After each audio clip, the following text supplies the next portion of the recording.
Two trends facing us as a people, as a future.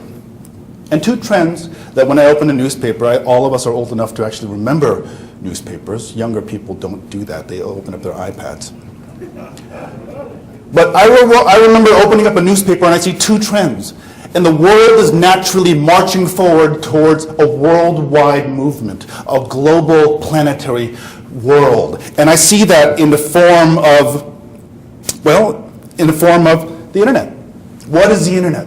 The internet is the beginning of the first global telephone. If you think about it, we're all alive to witness the first global telephone. If you think about language, think of English. What is English?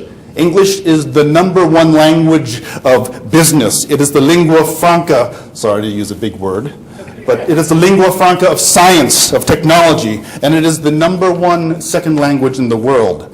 If I look at economics, and if you look at the European Union, the EU, who are they? The Europeans have done nothing since the ice have melted 10,000 years ago but successfully kill each other. But why did they form an EU? To compete with us, Americans. Who are we? We're NAFTA. And eventually we'll have to join up with them to compete with China. But look at culture. What do you see when you listen to culture, when you walk out into the world, no matter where you go in life?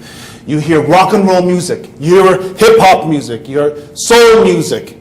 This is the music of the people, of the young people. And you hear it everywhere. If you look at high fashion, everywhere you go, you see Gucci and Prada and all these other products as well. If you look at sports, look at the Olympics. Look at soccer.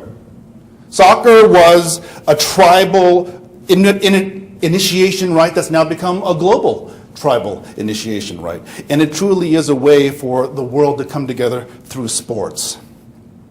So, what are some of the dangers? I look at that same newspaper and I see an opposite trend. The opposite trend I see is terrorism. Look at terrorism. Terrorism is a reaction against a worldwide movement. They aren't reacting against modernism. They still like their iPhones like everybody else. They're reacting to the fact that we're marching towards a multicultural, tolerant, scientific, and religiously harmonized world. They don't want science or a single or encompassing theology. They want a theocracy.